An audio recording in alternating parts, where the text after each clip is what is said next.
When I said to you, you see, ANC had made about three decisions. We are calling Zuma, we're not calling Zuma, we're calling Zuma, we're not calling Zuma.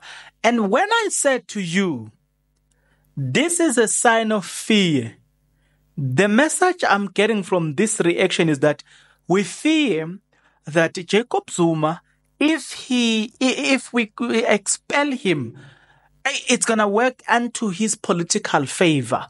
So let's rather postpone this whole thing until the elections are over. Because if we do so, it's going to work against us. Didn't I say that? Well, yeah, I know. Some of you didn't think that what I'm saying actually was serious. Well, turns out that and political analyst has said that, hey, the reasons that the ANC have given concerning why they can't discipline or expel Zuma before the elections, it has got nothing to do with security, with the threat of violence. It has all to do with the fact that they know, should they do that, Jacob Zuma will finish them. Will use that campaign against them, and it will be the end of them, right? I've got an article that was talking about that. Something that I said it said, the heading of the article says the real reason why Jacob Zuma ANC DC will only be after elections. The reason why, now please notice the word, the real reason why Jacob Zuma's ANC disciplinary hearing will only take place after elections, right? Now, we need to focus on the real reason, not what the ANC told us, right? Guess what it is. But before we dive into what the ANC and why they wouldn't do that to Jacob Zuma, take a look at this. If you are not yet subscribed, what are you waiting for? Come on, good people, because to subscribe it is free, to like the video it is free, to comment in the comment section below it is free of charge, to click the notification bell it is free of charge, to share this video it is free of charge, to watch this video until the end it is free of charge. Also, good people, come on, to watch the ads it's free of charge, and that's how you financially contribute to this YouTube channel. Speaking about financially contribution to the channel, you can become a member of this YouTube channel from as little as 20 Rand a month. You can also use the Super Thanks button. In case you don't want to do that, guys, there is a way where you can use my media company banking details to donate to the channel, and you know what I'm saying, we'll bring you more, and also guys want to buy more equipment. So the power is in your hands. Please do the honorable thing as we proceed. Okay, now let's do this again. Let's do this.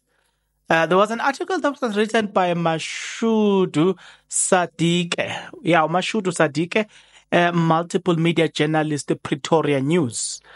Then in this article says, ANC Secretary General Fikile Mbalula has explained why the party decided to postpone former President Jacob Zuma's disciplinary hearing, meant to have taken place last week, I think, saying it was out of security concerns.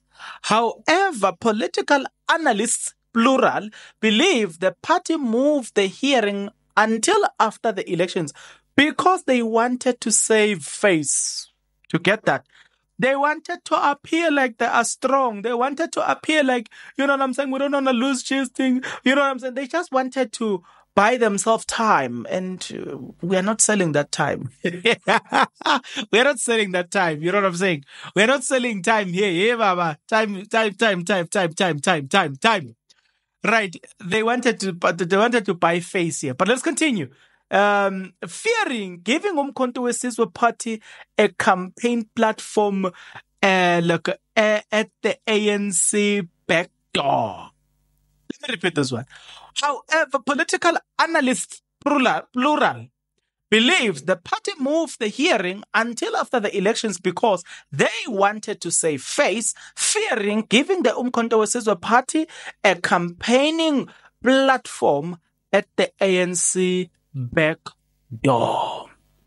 Last week, Thursday, that weekend. In fact, the Star reported that Zuma was given a notice to appear before the party's disciplinary committee on Tuesday, right, to face two charges.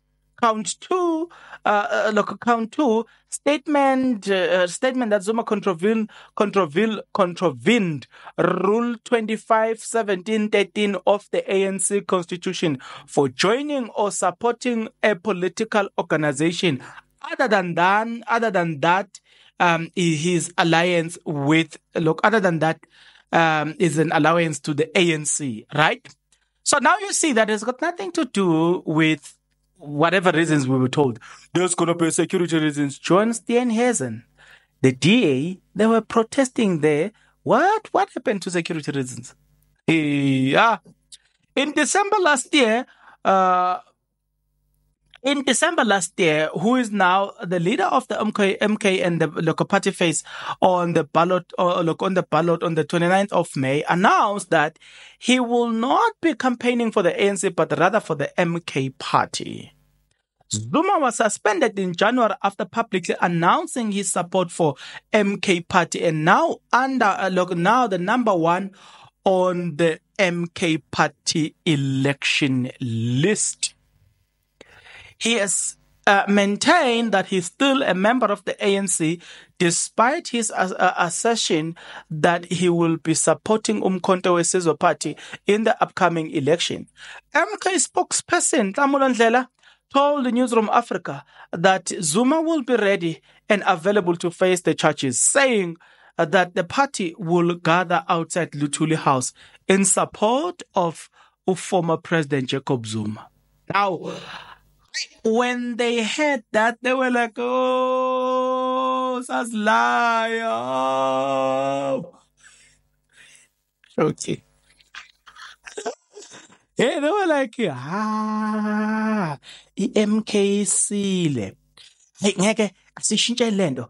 Now, according to the political analyst, Professor Susan Boysen, while speaking to ENCA on Monday, says Mbalula at a press conference on Sunday confirmed that he had written a letter to the ANC Disciplinary Committee to postpone the meeting after the security assessment proved that they might trigger violence before the elections. However, now, listen to this one. Listen to the political analyst again. It sometimes seems that the ANC itself doesn't know what is going on because there has been a lot of falling apart, which has been interpreted as weakness and indecisive. Didn't I say that? I told you guys that, there's this lack of leadership, man. Lack of decisiveness. You know what I'm saying? There's this lack of... See again. She continues to say, on the eve of election, a big party like ANC should not be associated with this kind of a thing. Right? I agree. I fully concur. I fully concur.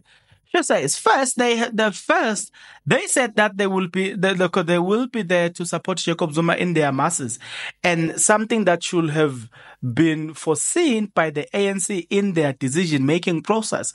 Didn't I say that? I told you that they should have foreseen all of this.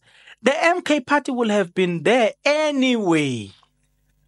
Hey, like I said before, that they are all over. Whenever Jacob Zuma appears, whether in Pietermaritzburg, they are there. So how come you didn't foresee that? It shows that they were lying. She says that. So they are still going to make the optics. They are still going to make the speeches, etc. Probably make free remarks about the ANC not knowing how to handle this.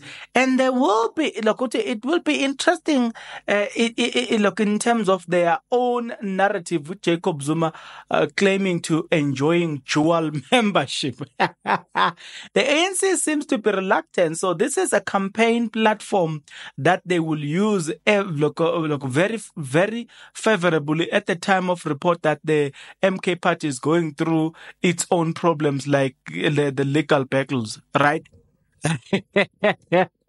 I concur with Upoisons here. Like I concur with Upoisons.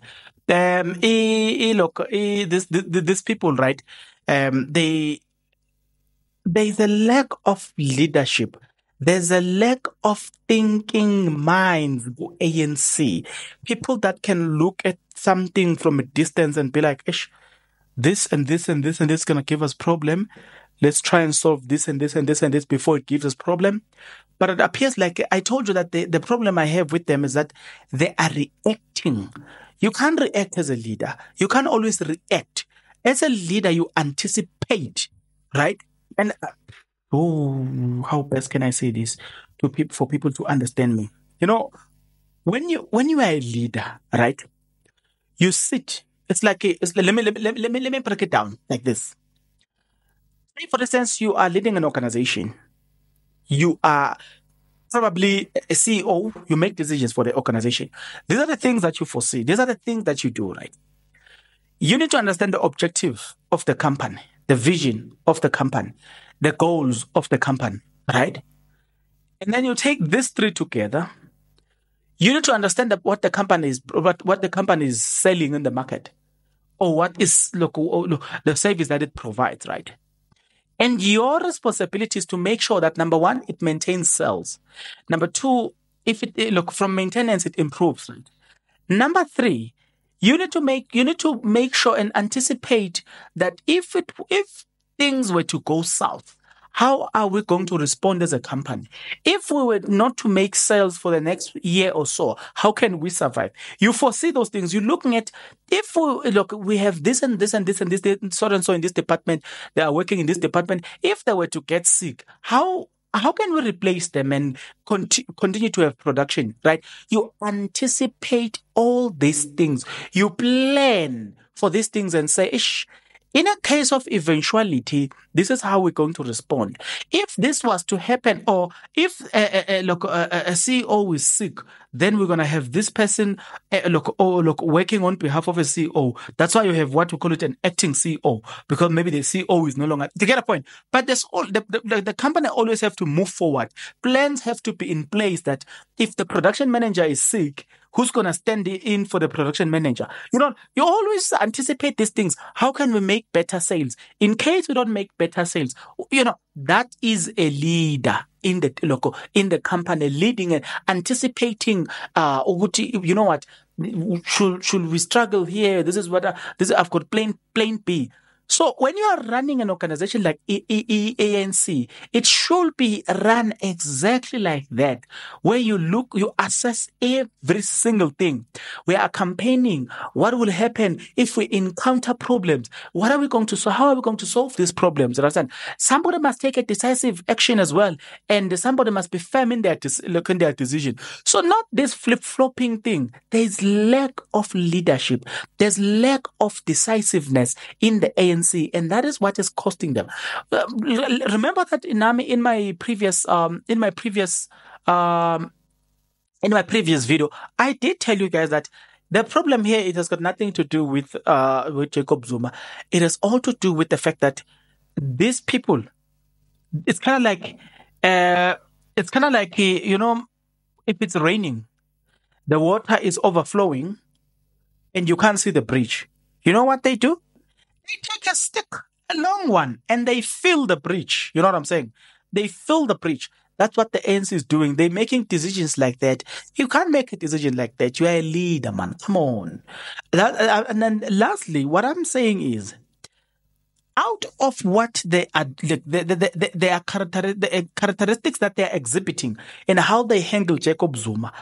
Now, it should teach you something. If they cannot handle Jacob Zuma's situation, how do you think they will handle your issues pertaining to other countries, pertaining to the economy? If they are incapable of handling a situation of this nature, how do you think when they are going to handle your situation in relation to the economy? That is, look, how do you think they will solve load shedding? How do you think they will solve this crime in this country? How do you think they will solve every problem that this country have if they can't solve the problem of Jacob Zuma? Guys, it is about time we think twice. As we make this vote, let's make it count. We can't continue voting for people who doesn't even understand how to make a good decision like this one. Simple decision. It's either you discipline Zuma or not.